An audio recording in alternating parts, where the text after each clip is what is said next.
جس کو اللہ کے نبی نے اللہ سے مانگا تھا، یا اللہ مجھے عمر دے دے۔ اللہ کا دین ہے اتنا عظیم الشان دین، اس دین کی بلندی کے لیے اللہ کے نبی نے ہاتھ اٹھائے، اے میرے اللہ عمر بن خطاب کا تجھ سے سوال کرتا ہوں، اللہم اعز الاسلام بعہد العمرین، میرے مولا یہ دو عمر ہیں، ایک عمر بن ہشام ہے جو ابو جہل کہلاتا ہے، ایک عمر بن خطاب ہے، میرے مولا ان دو میں سے ایک دے دے۔ مجھ سے پوچھے کہ ان میں سے تجھے کون سا پسند ہے تو میں کہتا ہوں وبعمر بن الخطاب خاصتاً، میرا انتخاب عمر بن خطاب کا ہے، یا اللہ یہ مجھے دے دے۔ بدھ کو ابو بکر رضی اللہ تعالیٰ عنہ کو مار پڑی حرم میں، اتنا مارا کہ ان کا چہرہ ناک سب برابر ہو گئے، آنکھیں چھپ گئیں گوشت میں سوج کر، سر کے بال اتر گئے۔ بنو تیم نے آ کے اٹھا کر لے کر انہیں اعلان کیا اگر ابو بکر مر گیا تو اس کے بدلے میں ہم عتبہ کو قتل کریں گے۔ اور اتنے ٹائٹ اور سنگین صورتحال سارے مکے میں ہو گئی، صبح تک ہوش نہیں آیا، آخری پہر میں ہوش آیا تو ہوش میں آتے ہی فرمایا ماذا فعل رسول اللہ، اللہ کے رسول کا کیا حال ہے۔ تو خاندان والے ناراض ہو گئے، جس کی خاطر تو اتنا خوار ہوا پھر اسی کا نام لیتا ہے، ہم جا رہے ہیں۔ پھر ماں سے کہنے لگے چلو اس کو کچھ کھلا پلا تو دو، رشتے ناطے کا بڑا خیال کرتے تھے قریش۔ ماں نے دودھ پلانا چاہا، کہا نہیں پہلے مجھے بتاؤ اللہ کے نبی کا کیا حال ہے پھر دودھ پیوں گا۔ تو ان کی ماں تو بھی مسلمان نہیں ہوئی تھی، تو مجھے کیا پتا تیرے ساتھی کا کیا حال ہے۔ تو ام جمیل کو بلاؤ، ام جمیل حضرت عمر کی بہن ام جمیل آ گئی، پوچھا اللہ کے نبی کہاں ہیں؟ کہا زید بن ارقم کے گھر پر ہیں۔ ٹھیک ہیں، کہا نہیں جب تک دیکھ نہ لوں مجھے چین نہ آئے گا۔ تو حال یہ تھا، ایک کندھا ماں کے کندھے پر ہاتھ رکھا، ادھر ام جمیل کے کندھے پر ہاتھ رکھا، پاؤں سے گھسٹتے ہوئے آپ زید بن ارقم کے گھر پر، گھر قریب تھا، دونوں ہی مسفلہ میں رہتے تھے، جس کو آج مسفلہ کہتے ہیں۔ مکہ ٹاور جو لوگوں نے دیکھا ہے، مکہ ٹاور کے پیچھے ہی ابو بکر کا گھر تھا، اسی طرف میں تھوڑا سا آگے زید بن ارقم کا گھر تھا۔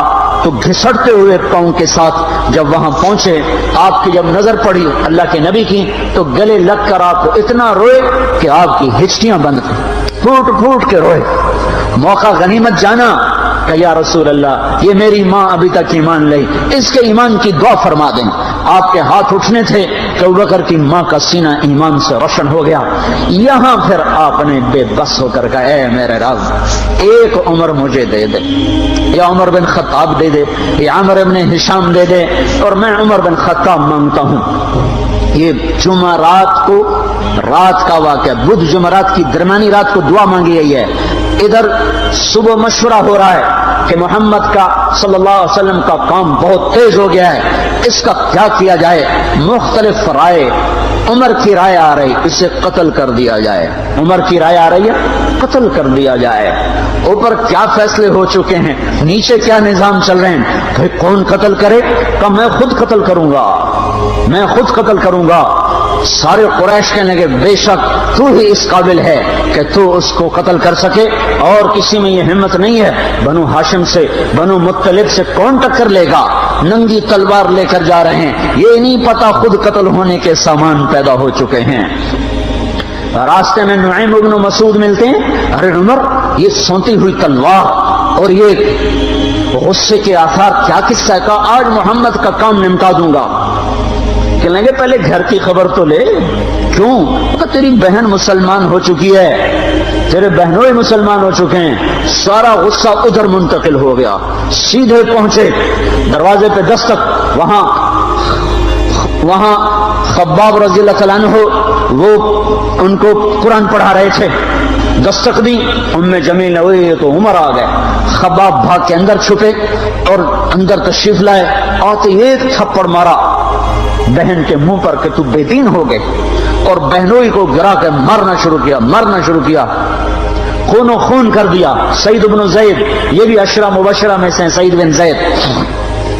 حضرت عمر رضی اللہ تعالیٰ عنہ کو یہ فضیلت حاصل ہے کہ عشرہ مبشرہ میں یہ ایک خاندان کے دو آدمی ہیں، عمر بن خطاب، سعید بن زید۔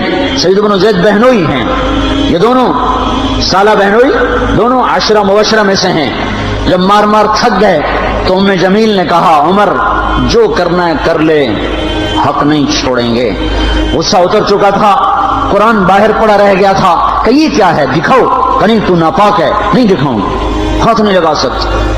تو ندامت تھی بہن کے خون دیکھ کر کہ تمہیں کیا کروں، کہ پہلے نہاؤ پھر پکڑ سکتے ہو۔ نہائے، پکڑا، نصیب کے فیصلے بدل چکے تھے۔